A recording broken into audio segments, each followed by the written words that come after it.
I'm getting back to work on the truck today. It's been a while and I've had a bunch of other things to take care of. I had a coolant leak that sprung up out of nowhere, and when I opened the hood, I saw all this rusty water all over the place and I couldn't figure out where it came from. It turned out to be the expansion plugs in the head of the Cummins. I got 5 new expansion plugs. If you have a 24 valve Cummins, these expansion plugs are hidden underneath the valve cover, and they make a thread tap kit to actually tap threads into the head so you can screw in replacements for the expansion plugs. Because if the expansion plug was to burst while you were running and it was inside the valve cover, all that coolant would go up into the valve and then down into the cylinders, and you could blow a motor like that. Thankfully, with the 12 valves, the expansion plugs are outside the valve covers. All I had was a coolant leak. I saw the temperature climb, I pulled it over. It's been sitting around for a while. I got the parts. Today I'm going to start with replacing the expansion plugs in the head, and then I will slowly meander through all the other stuff that I need to get to on this truck.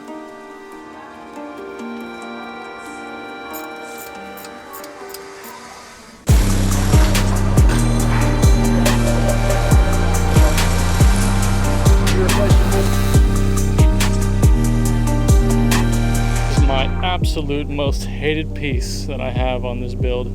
The previous owner custom made this, and it does the job, but look at how much cleaner this motor looks without that intake on it.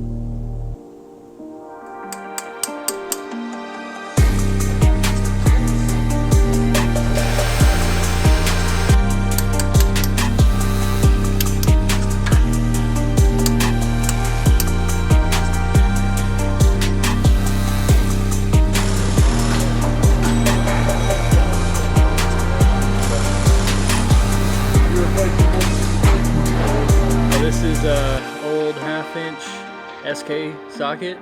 It happens to fit right inside there, so I'm going to use this to put the new expansion plugs in. I'm just going to cover the outside of the plug pretty generously with blue Loctite and then tap it down in there. I'm trying not to go too far, because if I go too far, this will fall into the head and then I'll have to extract it, and that'll be a problem. And I'm just gonna hit the inside wall of where the old freeze plug came out with a little bit of probably like 1000 grit sandpaper just to smooth it out a little bit.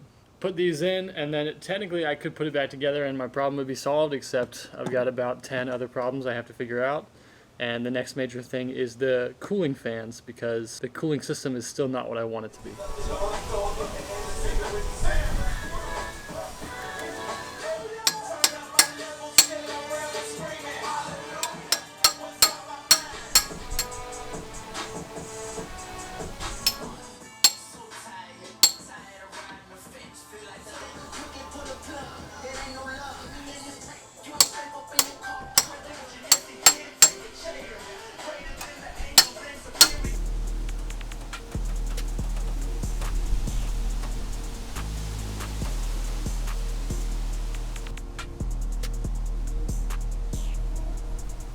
Next thing that I want to do, I want to remove this radiator hose assembly. It was designed around electric fans. Like I said, I have a mechanical fan that I want to put in here. Also, that shop that I built this truck at, that's Michelle's shop. He had a Cummins that he's putting in one of his projects. He gave me the AC bracket and the factory AC compressor. I'm just going to put it here as a mock-up. Eventually, I'd like to put the original Power Stroke compressor on this truck. Because of both the fan and the AC, I have to reroute this radiator hose to go back and then just between the intake and the AC compressor. So eventually it'll probably run here over, and then I'll flip this hose around.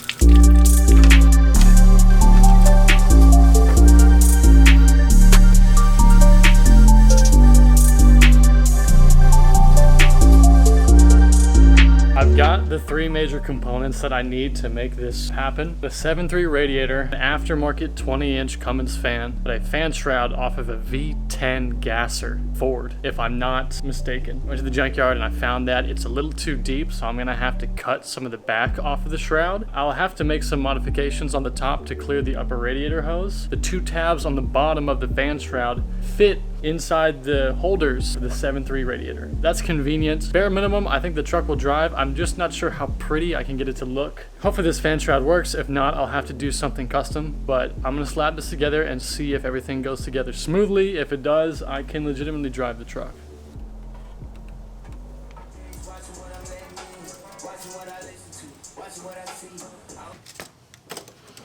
That is exactly what I was worried about. I only got 4.5 inches clearance. Just gonna cut. Yeah, I gotta cut it like right here.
Shroud is pretty much custom made the way it's going to stay. The radiator and fan shroud are only temporarily secured with zip ties and metal wire. I still have to design radiator mounts. I never actually did that. And then I repainted the intake because that blue was really ugly. Everything is together. I'm going to start this truck and I'm just going to let it climb and see if it overheats. If it doesn't overheat, I will call it good for a test drive. If it overheats, back to the drawing board.